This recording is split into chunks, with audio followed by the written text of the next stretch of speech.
3 diplomates français expulsés du Burkina Faso pour des activités subversives. Qui aurait cru? Il y a 15 ans, 20 ans en arrière, c'était impensable que les Français pouvaient aussi être expulsés de l'Afrique. Il n'y a que dans le sens contraire qu'on voyait ça. Les nôtres être expulsés toujours de chez eux. Mais aujourd'hui, le capitaine Ibrahim Traoré vient encore une fois de plus de prouver que le respect ne se négocie pas. Il ne se commande pas. Il s'impose. En frappant encore une fois de plus le poing sur la table. En expulsant ces 3 diplomates. Nous savons déjà qu'il y a de vives tensions qui existent entre les nouvelles autorités du Burkina Faso et les autorités françaises. Depuis que le capitaine Ibrahim Traoré est arrivé au pouvoir, a sonné l'armée française de libérer son territoire, de quitter son territoire. Ce qui a été déjà mal perçu par la France comme un affront et aussi comme une humiliation. Mais ils ont fini par libérer le pays. Les tensions sont vives entre les deux pays. Surtout rappeler que les autorités du Burkina Faso ont toujours dénoncé le manque de sincérité dans les accords qui existaient entre la France et les autorités du Burkina Faso en ce qui concernait la lutte contre les terroristes et surtout le double jeu qu'ils menaient sur le territoire du Burkina Faso où ils avaient des restrictions pour mettre pied dans certaines parties de leur territoire. Qu'est-ce qu'ils faisaient là-bas? Et surtout ces accusations aussi contre la France par le Mali qui dit détenir les preuves que la France finançait et armait les terroristes. Bref, là n'est pas le but de notre vidéo. C'est de revenir sur ces 3 diplomates qui ont été expulsés du Burkina Faso. Qui aurait cru? Le capitaine Ibrahim Traoré, oui, c'est ce qu'on appelle homme. Le respect ne se négocie pas. Il ne se commande pas. Il s'impose. Cet homme charismatique, aujourd'hui à la tête du Burkina Faso, qui n'a pas peur de dire haut et fort ce qu'il pense. Et surtout, dit aux impérialistes que le Burkina appartient au Burkinabé. Et de nombreux Burkinabés de la jeunesse africaine voient en lui la réincarnation de Thomas Sankara. Le Burkina Faso a expulsé 3 diplomates français pour des activités subversives présumées dans le pays. Les 3 diplomates, dont 2 conseillers politiques à l'ambassade de France, sont déclarés persona non grata et ont reçu un délai de 48 heures pour quitter le pays. Ah, qui l'aurait cru? J'aurais bien voulu que mon grand-père soit vivant pour vivre cet événement-là, pour vivre cette transformation de l'Afrique, pour vivre cette nouvelle ère qui est en train de souffler sur l'Afrique, ce vent de liberté qui est inarrêtable.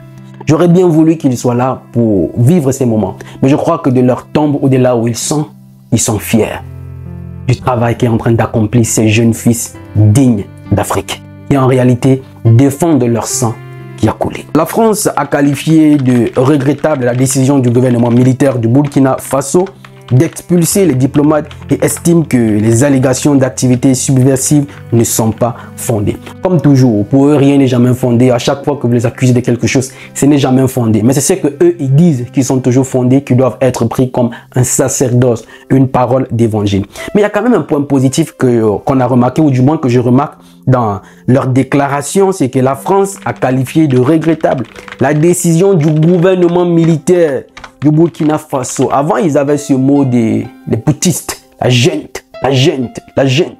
Maintenant, le discours commence à changer. C'est maintenant le gouvernement militaire. Ils finiront par comprendre. Poursuivons, les activités des diplomates ne sont pas dévoilées. Les médias locaux indiquent qu'ils ont rencontré les membres de la société civile. L'année dernière, 4 ressortissants français soupçonnés d'être des officiers de renseignement ont été arrêtés, inculpés et emprisonnés en décembre 2022. 2 ressortissants français travaillant pour une société burkinabé ont également été expulsés pour espionnage présumé. Que vous inspirent les relations actuelles entre le Burkina Faso et la France? J'aimerais bien vous lire la famille. Laissez-moi votre avis en commentaire.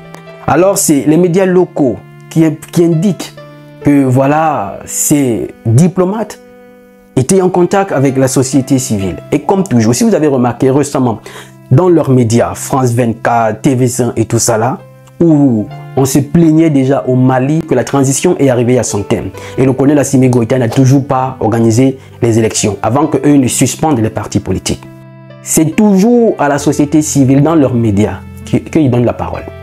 Si vous avez bien remarqué, ils vont toujours voir, comme j'ai dit, il y a toujours des sacrifiés parmi nous, ceux qui, au nom de leur intérêt égoïste, sont prêts à sacrifier la nation. Il n'y a que vers ces gens-là qu'on va soi-disant société civile. On ne sait même pas ce qu'ils défendent. Parce que si on demande de faire le bilan des activités positives qu'ils ont déjà apportées au pays, ils ne sont pas capables de vous présenter un bilan positif. Mais c'est toujours vers ces gens-là qu'ils vont tendre le micro, faire certains reportages qu'ils vont diffuser sur leurs médias, afin de montrer au monde qu'en réalité, ces gens dans le pays ne sont pas si aimés. Pourtant, c'est un crépuscule d'individus qu'ils ont triés sur le volet des assoiffés du pouvoir, des égoïstes à qui ils ont tendu le micro, la société civile. Mais ce qu'ils oublient, c'est qu'on a beaucoup appris d'eux, beaucoup. Et que le colonel Assimi Goïta, le capitaine Ibrahim Traoré, tous ces jeunes leaders aujourd'hui, en réalité, on a grandi dans ce modèle et on a vu comment ils ont traité nos grands-parents. Ce qu'ils ont fait à nos parents. Et aujourd'hui, devenus adultes, on dit à nous, vous n'allez pas le faire. Nous, on a étudié quasiment dans les mêmes écoles. On a les mêmes diplômes. On connaît comment ça fonctionne. Ça, vous n'allez pas le faire à nous. Donc, la plupart des ONG, même françaises en Afrique, sont remplies des agents de renseignement. On nous fait comprendre qu'ils travaillent tout simplement pour les ONG, les organisations non gouvernementales sont remplies de beaucoup des agents de renseignement. Et c'est justement où ça cause problème. Et voilà pourquoi j'ai dit, ça a toujours été des pleurnichards et des lâches. À partir du moment où les Russes financent une ONG en Afrique, non, ça fait pas bon signe pour eux. Ça commence à parler. Ça veut dire non, ils sont juste là pour faire de la propagande. Mais quand ce sont eux qui financent des ONG en Afrique, c'est logique, c'est normal. Il n'y a que eux qui respectent les droits de l'homme. Quelle hypocrisie et quelle incohérence. À croire qu'ils ont affaire aux enfants. Le capitaine Ibrahim Traoré aujourd'hui, en expulsant ces 3 diplomates, est en train de prouver que oui, vous avez peut-être retardé le changement de l'Afrique.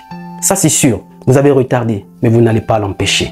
Que vous le voulez ou pas, ce vent de liberté qui a soufflé, c'est inarrêtable.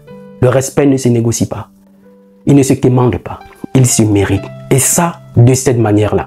Et c'est justement ce que nous demandons à la plupart de nos dirigeants africains. Ils sont toujours à la merci de ces gens-là. Qui, en réalité, leur seul but, c'est de nous détruire et d'avoir le contrôle de nos ressources sans nous.